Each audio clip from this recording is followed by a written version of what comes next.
Assalamu alaikum, dear students. Welcome to my online class. I am Obaidur Rahman, Assistant Headmaster of Hossein Ali High School. Today I would like to present my class on voice change. You should know what is voice change. Voice is the form of verb which shows whether the subject does the work or something has been done to it. আমি বাংলা একটু বিশ্লেষণ করছি। Voice হচ্ছে ভার্বের এমন একটা রূপ যাহা দেখায় সাবজেক্ট নিজে কাজ করছে অথবা অন্যের কাজ তার উপর এসে পড়ে। এটা কি বোঝায়? এটাই হলো ভয়েস চেঞ্জ।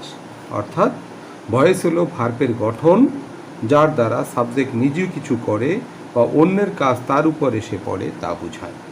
তো আমরা ভয়েস চেঞ্জ সম্পর্কে জানতে পারলাম। ডিয়ার স্টুডেন্টস, তোমরা ইতিমধ্যে জানো যে ভয়েস চেঞ্জ করতে হলে তোমাদেরকে টেন্স সম্পর্কে ভালো জ্ঞান থাকতে হবে। অর্থাৎ এটা কোন টেন্সের সেটা আগে জানতে হবে, বের করতে হবে, তারপর সেই টেন্সের জন্য একটা স্পেসিফিক নিয়ম আছে, সেগুলো করতে হবে। তো ভয়েস চেঞ্জ করার সময় সাবজেক্টকে অবজেক্ট করতে হবে, অবজেক্টকে সাবজেক্ট করতে হবে। সুতরাং আমরা বিভিন্ন প্রোনাউনের যে সাবজেক্টিভ রূপ এবং অবজেক্টিভ রূপগুলো আছে সেগুলো সম্বন্ধে আমরা জেনে নেই। সাবজেক্টিভ রূপ আর একটা হচ্ছে অবজেক্টিভ রূপ। হ্যাঁ, আই এর অবজেক্টিভ রূপ হচ্ছে মি, উই এর অবজেক্টিভ রূপ হচ্ছে আজ, ইউ এর অবজেক্টিভ রূপ হচ্ছে সেম ইউ, হি সাবজেক্টিভ রূপ, অবজেক্টিভ রূপ হচ্ছে হিম, শি সাবজেক্টিভ রূপ, অবজেক্টিভ রূপ হচ্ছে হার, দে সাবজেক্টিভ রূপ, অবজেক্টিভ রূপ হচ্ছে দেন। এগুলো তোমাদেরকে ভালো করে জানতে হবে। অর্থাৎ সাবজেক্টিভ রূপটা অবজেক্টিভ রূপে রূপান্তরিত হবে আর অবজেক্টিভ রূপটা সাবজেক্টিভ রূপে রূপান্তরিত হবে। সুতরাং এই বিষয়ে তোমাদেরকে যাতে ভুল না হয় সেটা আমি তোমাদেরকে স্মরণ করিয়ে দিচ্ছি। আই এর অবজেক্টিভ রূপ হচ্ছে মি, উই এর অবজেক্টিভ রূপ হচ্ছে আজ, ইউ এর অবজেক্টিভ রূপ হচ্ছে ইউ, হি এর অবজেক্টিভ রূপ হচ্ছে হিম, শি এর অবজেক্টিভ রূপ হচ্ছে হার, দের অবজেক্টিভ রূপ হচ্ছে দেম। তাহলে আমরা কিভাবে সাবজেক্টিভ রূপ থেকে অবজেক্টিভ রূপে রূপান্তরিত হয় সেটা আমরা জানলাম। এবার আমরা দেখব যে কিভাবে ভয়েস চেঞ্জ করতে হয়। তোমরা জানো যে টেন্সের উপরে নির্ভর করে। তো যে 12টি টেন্স আছে সেই বিষয়ে আমি আলোচনা করব। প্রথমে আমি আলাপ করব present indefinite tense. Present indefinite tense.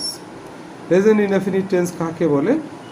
অর্থাৎ আমরা আইডেন্টিফিকেশন করতে পারলেই চলবে। অর্থাৎ ভার্বের প্রেজেন্ট ফর্ম থাকলেই আমরা বুঝে নেব এটা প্রেজেন্ট ইনডেফিনিট টেন্স।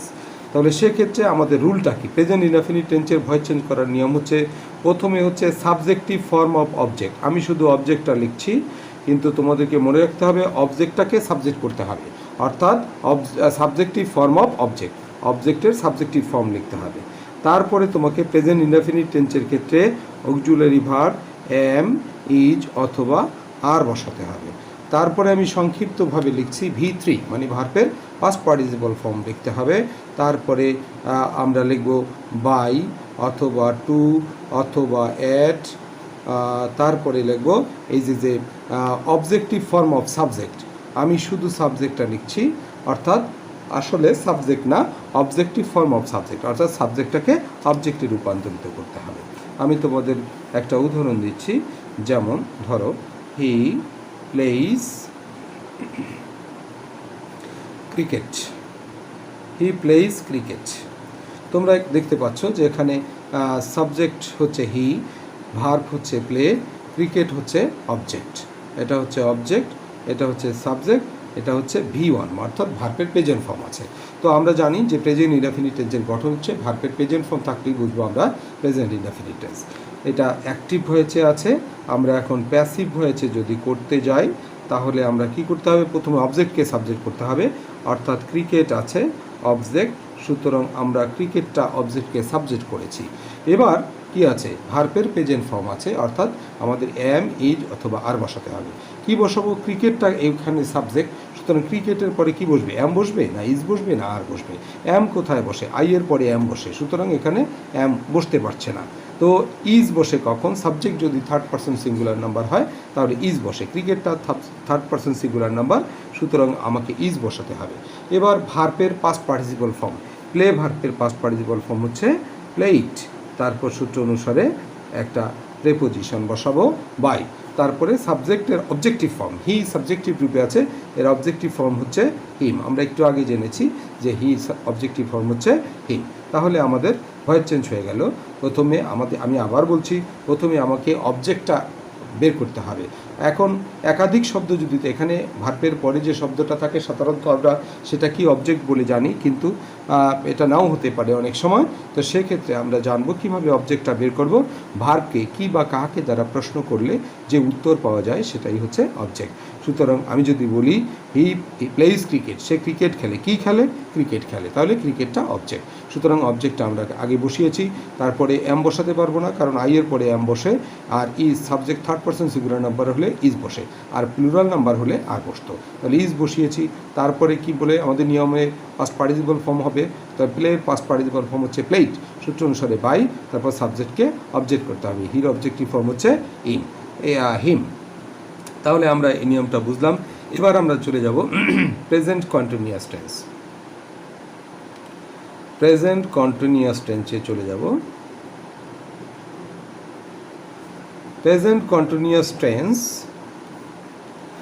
এটার গঠনটা তোমাদেরকে একটু জানতে হবে যে সাবজেক্ট, তারপরে এম অথবা ইজ অথবা আর, তারপরে ভার্বের সাথে আইএনজি যোগ, তারপরে অবজেক্ট আর এক্সটেনশন। অর্থাৎ আমরা জানি প্রেজেন্ট কন্টিনিউয়াস টেন্স হচ্ছে যে সেন্টেন্স দ্বারা কোনো কাজ করা বর্তমানকালে হইতেছে বা চলিতেছে এরকম বোঝায়, তাকে প্রেজেন্ট কন্টিনিউয়াস টেন্স বলে। তো এটার ভয়েস চেঞ্জ করার নিয়ম হচ্ছে, প্রথমে সেই আগের মতো বলবো, প্রথমে সাবজেক্টিভ ফর্ম অফ অবজেক্টের সাবজেক্টিভ ফর্ম লিখতে হবে। এবার প্রেজেন্ট কন্টিনিউয়াস টেন্সের ক্ষেত্রে এম বিং অথবা ইজ বিং অথবা আর বিং বসে, তারপরে বাই, তারপরে V3 ভার্বের পাস্ট পার্টিসিপল ফর্ম, তারপরে বাই, তারপরে সাবজেক্ট আমি লিখলাম, আসলে সাবজেক্ট না, অবজেক্টিভ ফর্ম অফ সাবজেক্টটাকে অবজেক্টিভ ফর্মে লিখতে হবে। আমি একটা উদাহরণ দিতে পারি, যদি আমরা বলি দে আর প্লেয়িং ফুটবল। একটু খেয়াল করো প্রিয় শিক্ষার্থীবৃন্দ, এখানে অবজেক্টটা কি, দে আর প্লেয়িং ফুটবল, তারা ফুটবল খেলিতেছে। কি খেলিতেছে? ফুটবল খেলিতেছে। তাহলে অবজেক্টটা হচ্ছে ফুটবল। ফুটবল যদি অবজেক্ট হয় তাহলে আমরা প্যাসিভ ভয়েসের ক্ষেত্রে আমরা কি লিখতে পারি, প্রথমে অবজেক্টটা লিখব ফুটবল। এবার এম বিং, ইজ বিং অথবা আর বিং, তাহলে আমরা কি লিখলাম, is being, football is being, play ভার্বের পাস্ট পার্টিসিপল ফর্ম হচ্ছে played, football is being played by, they থাকলে কি হয়, দেম, দে থাকলে দেম হয়। তাহলে আমরা দেখতে পাচ্ছি প্রথমে ফুটবল অবজেক্টটাকে নিয়েছি, তারপর কি বলছি, এম বিং, ইজ বিং অথবা আর বিং, যেহেতু football third person singular number সুতরাং ইজ বিং হবে। তারপর প্লে ভার্বের পাস্ট পার্টিসিপল ফর্ম হচ্ছে প্লেইড, সূত্র অনুসারে বাই, তারপর সাবজেক্টকে অবজেক্ট করতে হবে, দের অবজেক্টিভ ফর্ম হচ্ছে দেম। তাহলে আমরা বুঝতে পারছি প্রেজেন্ট কন্টিনিউয়াস টেন্সের কীভাবে ভয়েস চেঞ্জে রূপ করতে হয়। এবার আমরা প্রেজেন্ট পারফেক্ট টেন্সে চলে যাব। Present perfect tense, present perfect টেন্সের ভয়েস চেঞ্জ করার আগে জানতে হবে যে প্রেজেন্ট পারফেক্ট টেন্সটা কী। প্রেজেন্ট পারফেক্ট টেন্স হচ্ছে যে কাজ কেবলমাত্র শেষ হয়েছে কিন্তু তার ফল এখনও বিদ্যমান, তাকে প্রেজেন্ট পারফেক্ট টেন্স বলে। গঠন অনুসারে আমরা বলতে পারি সাবজেক্টের পরে হ্যাভ অথবা হ্যাজ, তারপরে ভার্বের পাস্ট পার্টিসিপল ফর্ম থাকবে। তো আমরা একটু এটার ভয়েস চেঞ্জ করার নিয়মটা লিখি। প্রথমে লিখতে হবে অবজেক্ট, অর্থাৎ সাবজেক্টিভ ফর্ম অফ অবজেক্ট, তারপরে লিখতে হবে হ্যাভ বিন অথবা হ্যাজ বিন, হ্যাভ বিন অথবা হ্যাজ বিন, তারপরে V3 অর্থাৎ ভার্বের পাস্ট পার্টিসিপল ফর্ম, তারপরে বাই, তারপরে সাবজেক্ট। সাবজেক্ট তো নয়, ওটা অবজেক্টিভ ফর্ম অফ সাবজেক্ট। এবার আমরা একটা উদাহরণ দিতে পারি যে I have taught you English. I have taught you English. এখানে আমরা দেখতে পাচ্ছি যে ডাবল অবজেক্ট আছে। দেখো যে আমি আগেই বলেছিলাম যে অবজেক্ট চিনতে হলে ক্রিয়াকে কি বা কাকে দ্বারা প্রশ্ন করতে হবে। I have taught you English, আমি তোমাকে ইংরেজি শিখিয়েছি। কি শিখিয়েছি? ইংরেজি শিখিয়েছি। কাকে শিখিয়েছি? তোমাকে শিখিয়েছি। সুতরাং দুইটাই অবজেক্ট। যদি ডাবল অবজেক্ট থাকে সেক্ষেত্রে প্রথমে তোমাকে ব্যক্তিবাচক অবজেক্টটাকে বসাতে হবে। প্যাসিভ, প্যাসিভ ভয়েসে কী লিখতে হবে? ইউ। ইউর সাবজেক্টিভ রূপ হচ্ছে ইউ। এবার কি বলছি? হ্যাভ বিন অথবা হ্যাজ বিন। ইউটা যেহেতু সেকেন্ড পারসন সুতরাং এখানে কি বসবে? হ্যাভ বিন বসবে, হ্যাভ বিন। এবার ভার্বের পাস্ট পার্টিসিপল ফর্ম টট, বসালাম টট। এবার যে অবজেক্টটা থেকে গেল সেই অবজেক্টটা এখানে লিখে দিতে হবে। কি অবজেক্টটা থেকে গেল? ইংলিশ। তাহলে কি থাকলো? You have been taught English. এরপরে সূত্র অনুসারে বাই। এবার সাবজেক্টকে অবজেক্ট করতে হবে। সাবজেক্ট কি আছে? আই। আই এর অবজেক্টিভ রূপ কি? মি। তাহলে আমরা পেয়ে গেলাম যে প্রেজেন্ট পারফেক্ট টেন্সের কীভাবে ভয়েস চেঞ্জ করতে হয় আমরা জেনে গেলাম। প্রেজেন্ট পারফেক্ট কন্টিনিউয়াস টেন্সের কোনো ভয়েস চেঞ্জ হয় না। সুতরাং আমরা এখন চলে যাব পাস্ট ইনডেফিনিট টেন্সের ক্ষেত্রে। Past indefinite tense. তোমরা জানো পাস্ট ইনডেফিনিট টেন্স কাকে বলে? অর্থাৎ যে কাজটি অতীতকালে সংঘটিত হয়েছিল কিন্তু তার ফল এখন আর বিদ্যমান নেই তাকে বলা হয় পাস্ট ইনডেফিনিট টেন্স। এবার পাস্ট ইনডেফিনিট টেন্সের এই ভয়েস চেঞ্জ করার একই নিয়ম। প্রথমে অবজেক্ট লিখতে হবে। Object means subjective form of object, অর্থাৎ অবজেক্টের সাবজেক্টিভ ফর্ম লিখতে হবে। এবার ওয়াজ অথবা ওয়ার বসাতে হবে। তারপর প্রতিবারের মতো ভার্বের পাস্ট পার্টিসিপল ফর্ম, তারপরে বাই, তারপরে সাবজেক্ট। সাবজেক্ট তো নয়, অবজেক্টিভ ফর্ম অফ সাবজেক্ট। এখন আমরা একটা উদাহরণ দিচ্ছি। আই টট